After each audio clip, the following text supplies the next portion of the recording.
Por que Deus, afinal de contas, deixaria nascer um homem que só sofre? Vamos falar um pouquinho sobre isso na Palavra de Deus.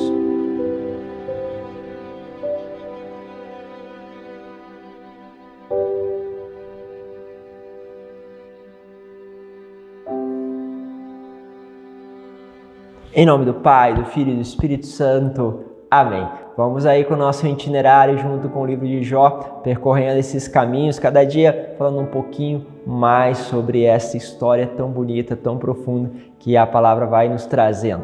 Lembra você, chegou, inscreva-se, participe conosco, entre nos grupos do WhatsApp, do Telegram e vamos juntos também percorrendo cada dia mais, os caminhos aí que o Senhor tem para cada um de nós. Bom, quero pegar com vocês então o livro de Jó, capítulo 3, do versículo 1 ao 3, depois do versículo 11 ao 17 e por fim do 20 ao 23.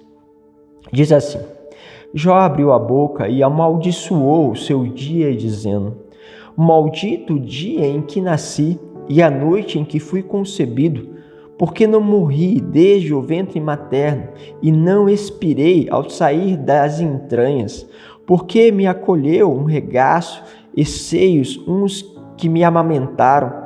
Estaria agora deitado e poderia descansar, dormiria e teria repouso, como os reis e ministros do país que construíram para si sepulcros grandiosos, ou com os nobres que amontoaram ouro e prata em seus palácios, ou então enterrado como um aborto. Eu agora não existiria, como criança que nem chegaram a ver a luz. Ali acaba o túmulo dos ímpios, ali repousam os que esgotaram as forças, porque foi dado à luz a um infeliz, a vida àqueles que têm a alma amargurada. Eles desejam a morte que não vem e a buscam mais que um tesouro. Eles se alegrariam por um túmulo e gozariam ao receberem uma sepultura. Porque então foi dado à luz o homem a quem o próprio caminho está oculto, a quem Deus cercou de todos os lados. Olha que questão, né? Ou seja, o sofrimento, a angústia, né? Então nós temos aqui Jó, que não maldiz o Senhor, não o amaldiçoa, não diz nada contra o Senhor, mas começa a falar contra si. Meus caros, quantas vezes isso acontece? Você, por exemplo, tem uma situação de dificuldade, sente que alguém está te provando, alguém que está te dando uma palavra dura, uma palavra difícil, uma palavra justamente que te joga para baixo.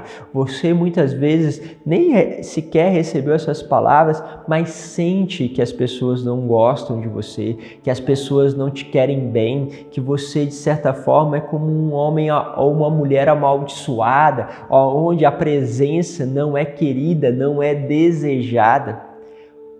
O que faz você, tendo consciência moral de que amaldiçoar uma pessoa, amaldiçoar a Deus não é o caminho, o que faz você? Você começa a se amaldiçoar, você começa a dizer coisas contra você. E o que está fazendo então, Jó? Ele quer destruir o sofrimento que há nele. Quer que isto acabe, né? Muito próprio daquelas pessoas que passam por um momento de dificuldade psíquica, né? Aquilo que é a depressão, aquilo que são os pânicos que vão sendo criados, né? A pessoa ela começa a trabalhar contra si, porque é pesado, é difícil e suportar todas essas coisas. Mas é muito interessante vocês perceberem que atrás de tudo isso começa uma certa cegueira.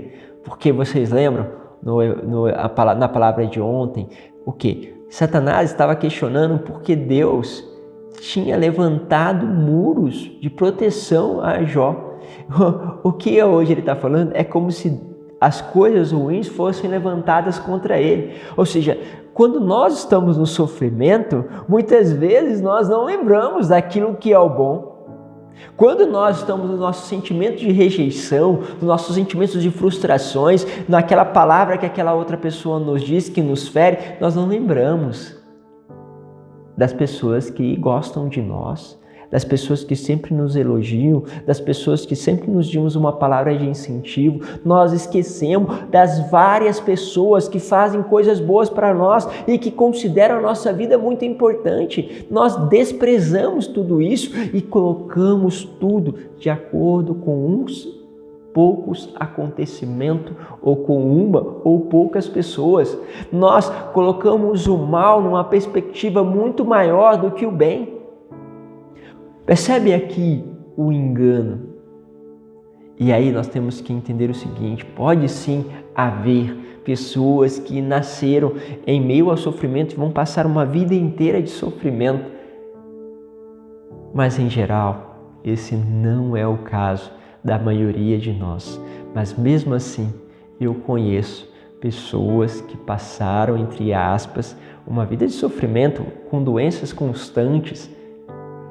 E nós muitas vezes encontramos essas pessoas, conheci várias dessas pessoas, também as mães, os pais dessas pessoas que nós, na nossa comunidade, nós chamamos de vítimas de misericórdia, que são pessoas que oferecem o sofrimento para a salvação da humanidade, fazem do sofrimento algo a oferecer para que o Senhor, unido ao sacrifício dele, expie os nossos pecados, um dom, uma graça, uma maravilha que vai acontecendo, e aquelas pessoas encontraram uma felicidade no sofrimento, no meio do sofrimento, entraram numa dinâmica que nós não reconhecemos, porque temos dificuldade, É uma das histórias mais conhecidas, se você ainda não conhece, vai atrás, tem livros, adquira livros na nossa loja, justamente sobre o Paulo Roberto, que conta essa expressão que nasceu justamente bem, mas depois o câncer tomou conta dele, com poucos anos de idade, pouquíssimos, câncer de pele, então praticamente uma vida toda desfigurado.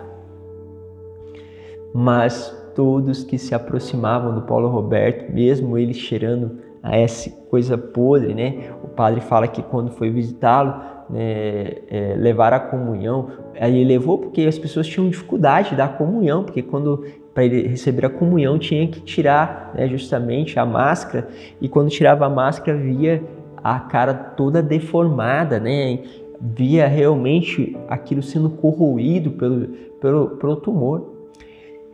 E cheirava mal, e o padre fez isso, e ali conheceu aquele jovem, aquela pessoa, com uma alegria, que falava justamente que o câncer era um benfeitor, porque o câncer deu a ele a oportunidade de conhecer a Cristo, e se ele pudesse escolher entre nascer com câncer ou sem câncer, ele preferia nascer com câncer para conhecer Deus novamente como ele conhece hoje.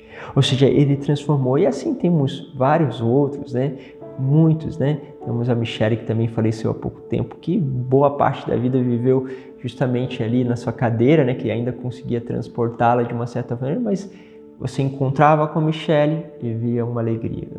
Eu citando esses dois que já estão na presença do Senhor, mas existem vários outros que ainda estão neste caminho, de santidade, neste caminho onde você percebe que aquela pessoa, ela é um dom, um presente para todos nós, um dom e uma graça para todos nós. E isso reluz, isso transparece, transparece através das mães, transparece através dessas pessoas que só ao chegar perto delas nós sentimos algo especial.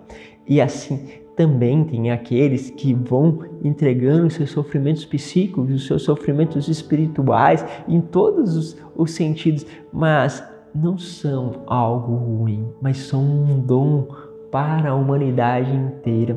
Infeliz daquele que não percebeu que tudo aquilo que pode passar pode ser também oferecido, que tudo aquilo que vive pode ser ofertado, e ao ofertar você transforma aquilo que, entre aspas, era uma treva e uma escuridão em graça. É este caminho que vamos fazendo ao longo da nossa vida, às vezes com pequenas coisas, mas quando o amor é grande, essas pequenas coisas se tornam grandes coisas. Não quero pedir a você que possa oferecer, e nem Deus está pedindo grandes sofrimentos muitas vezes, mas somos pequenos, oferecidos com muito amor, que fazem a diferença.